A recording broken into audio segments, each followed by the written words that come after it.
Hello students, today we'll look into the unit Planning Adult Education Program from the lesson Adult Education.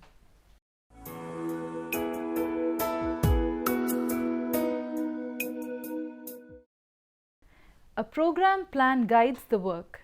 It is the roadmap that gives everyone a direction to move forward. With that guidance and within the parameters of the plan, one can be creative. Otherwise, the entire process will be like wandering here and there with no aim. Unlike school sector, adult education for the most part does not work with long-term fixed curricula. Rather, programs are being planned and revised on an ongoing basis and geared towards the needs of different groups. As adult education is, at least in principle, characterized by voluntary participation, it is essential to investigate the interests of potential participants. But adult education is not limited to individual needs and interests. Rather, adult education programs are positioned in the context of the needs and interests formulated by national and international educational policies, research findings, the institutional mission of adult education providers, and in some cases, the interest of institutional clients. Besides formulating needs and interests, it is the specific task of need assessors to identify latent needs in society. There are different ways of planning programs as well as different types of programming behavior depending on the personal grid of the program planner or the emphasis placed on content, on the target group, and on the didactical principles of the institution and its settings. Problems may always occur, and everybody knows that the best plan may not accomplish the planned objectives, as unforeseeable happenings and new facts can affect its outcomes. But in spite of this, practitioners and researchers have been continuously improving the engineering of program planning, and different models of program planning have been designed. Adult education is a practice of teaching and educating adults. Adult education takes place in workplace, through extension school or school of continuing education or school of general studies.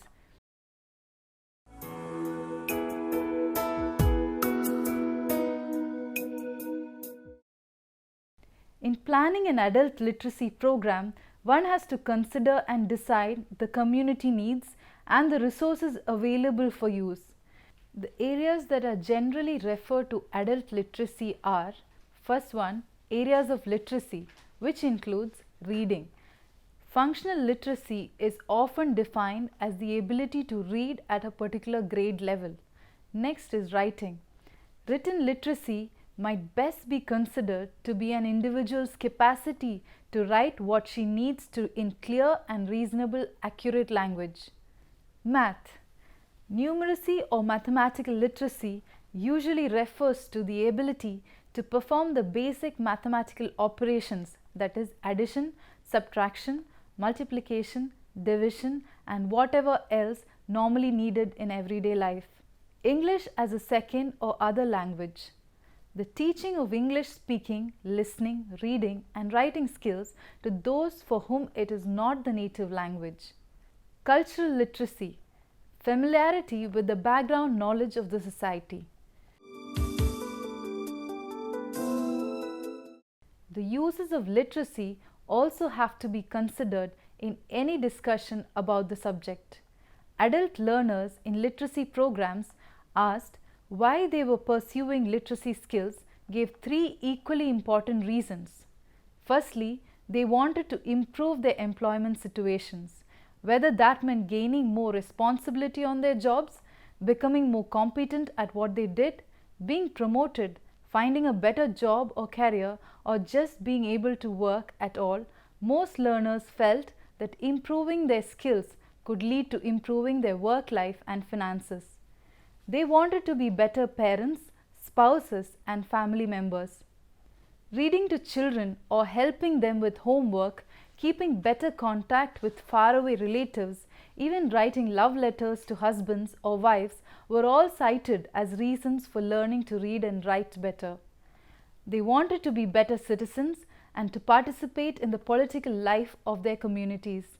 Learners wanted to be able to read about and understand the issues in political campaigns or local controversies so they could make their own recent decisions, and wanted to be able to work in their communities to influence or change the things they cared about. In planning an adult literacy program, there is a need to consider what learners want and need. Often, as learners gain competence and confidence, learning itself may become one of their goals, and that is certainly to be encouraged. But don't lose sight of the fact that their lives dictate the uses of their newly acquired skills.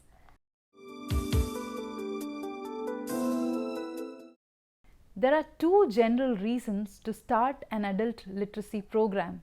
They are to meet community need and to support a larger initiative.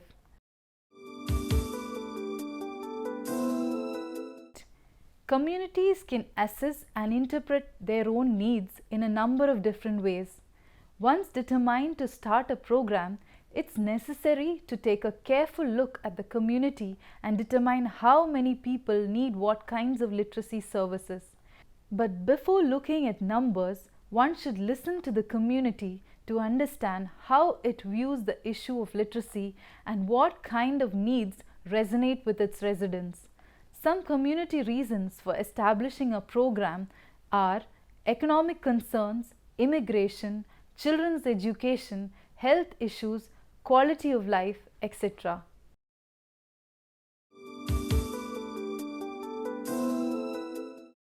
Literacy programs may be seen either as integral to the achievement of the goals of a larger community initiative, as one part of a multi-pronged approach to a community problem, or as a component of an all-out assault on poverty and other conditions that produce unwanted consequences in the community.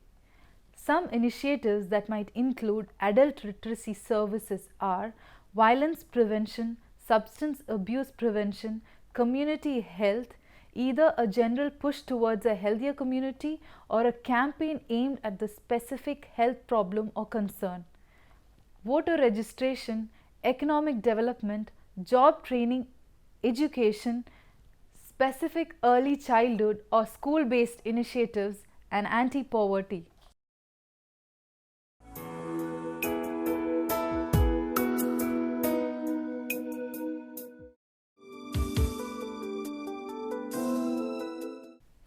Putting together a group representative of the community at large to guide the planning will help you get accurate information about the community and create community ownership of the program.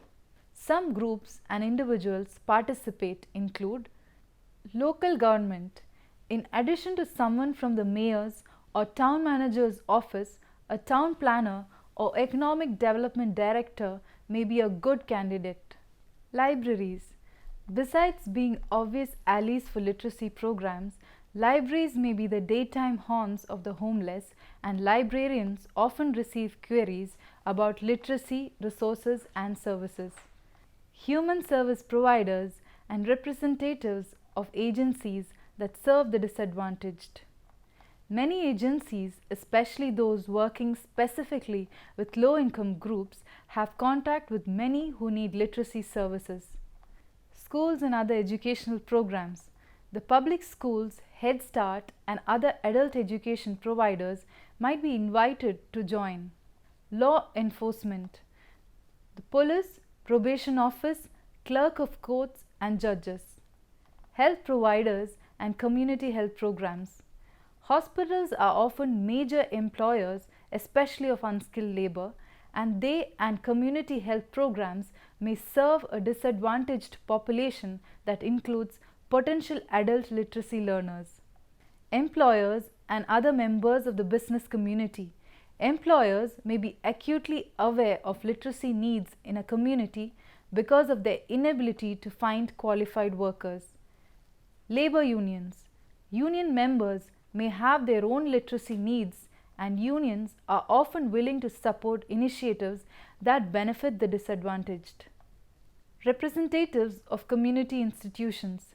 Service organizations like Lions, Rotary, etc., community coalitions, the YMCA, the Red Cross, social and sports clubs, and veterans organizations. The faith community. Contact with churches, synagogues, mosques, and other religious institutions, particularly those that serve the target population, can provide an efficient way of getting the word out to large numbers of people and can take advantage of clergy's and congregants' knowledge of the community.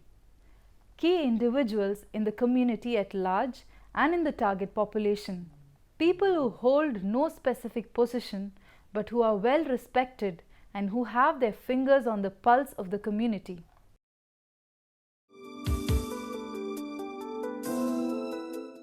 Once you have a planning team assembled, the next step is to look carefully at the community and determine the nature and magnitude of the community's most urgent literacy needs. Who are the people that need services? How many people fall into this category? What kind of services do they need? To find accurate answers, it is helpful to explore a number of sources of information. Census data and other statistical records, school systems, human service agencies and health providers, community focus groups, key individuals and pre-existing formal or informal groups rooted in the community.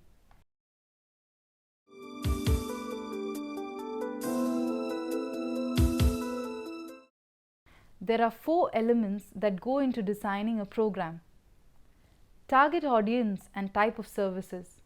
The target audience, like adults or youngsters or adolescents, women or men, and what are their levels of literacy has to be considered. If there are to be any restrictions, there should be a clear rationale for the exclusion of others and for the inclusion of the target group, and some simple ways to identify members of the target group. Running of the program. The answer to this question may depend on what funding is available, since the funder may have requirements about who is to run the program. If not, there are many choices here. The establishment and oversight of adult literacy programs vary widely from state to state and from country to country. Organizations and entities that might establish adult literacy programs in various situations. Government. In many countries, the national government has established literacy programs as part of an overall development effort to improve the status of a particular group or simply to try to alleviate extreme poverty. State agencies. In many states, agencies such as the Department of Education, the Department of Welfare, or the Department of Labor may establish adult literacy programs either as a primary oversight agency for the state or as a direct provider. Local governments. A country or municipal government may decide that a local program is needed and establish one with local funds. National organizations. Organizations such as Literacy Volunteers of America run local programs across the country through local and state chapters. Community-based organizations. An existing community-based organization, often an umbrella organization which offers a number of different services, may respond to a local need by seeking funding for a literacy program, or a separate entity may actually be formed to respond to a community concern about literacy. Employers.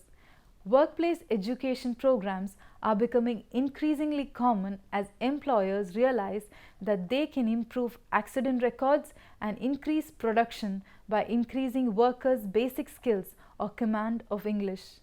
Employers often grant work release time, that is paid hours, which are part of a worker's regular job time, for on-site adult education. Public higher education.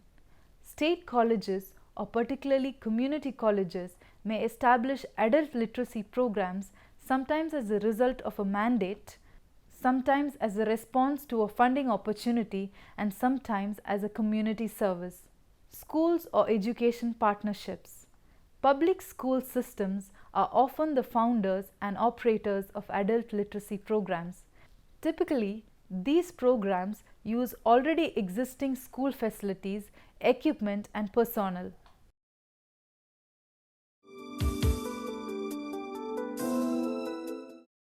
There are several facets to this element. How will the program view students?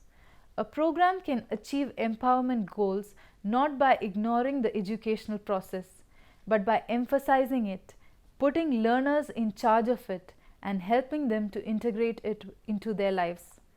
What will take place in a classroom? There is no one right way to run things, and certainly no one right curriculum. But in general, a successful program needs to find ways to present material and education in general that don't repeat what learners have already failed at. Maintain the understanding that all adults should be encouraged to see the value of their own life experience and knowledge and to bring those to their learning. Seek to relate learning in the classroom to the real world and try to help learners find ways to practice their learning in meaningful ways. Incorporate into instruction critical, analytical, and creative thinking skills as well as academic subjects. Help learners to set their own reachable short-term and long-term learning goals and to develop plans for reaching those goals. In a group situation, encourage learners to teach one another and to use the group for support.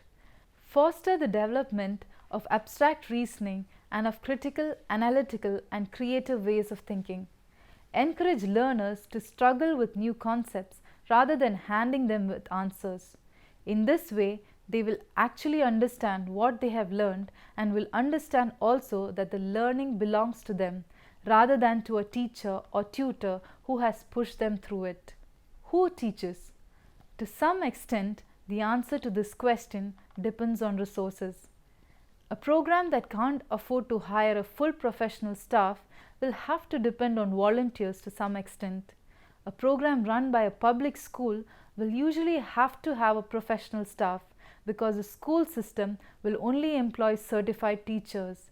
In the best of all possible worlds again, depending to a great extent on resources, a program staffed with professionals would have most or all of these characteristics. Full-time or nearly full-time staff, so they could devote all their energies to the program. A shared vision of goals, philosophy, and methods so that every learner is approached in the same way and so learners and staff are working together towards the same ends. Careful hiring practices to assure staff fit. This doesn't mean that everyone has to agree about everything, but rather that all can work together harmoniously and that disagreement leads to productive discussion and the strengthening of the program rather than to bitterness and division.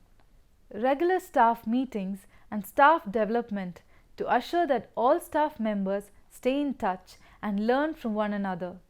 If the program is concerned with learner empowerment, then staff members must be empowered also, that is, have adequate control over their jobs and adequate say in the organization, so that it's clear that the organization practices what it preaches.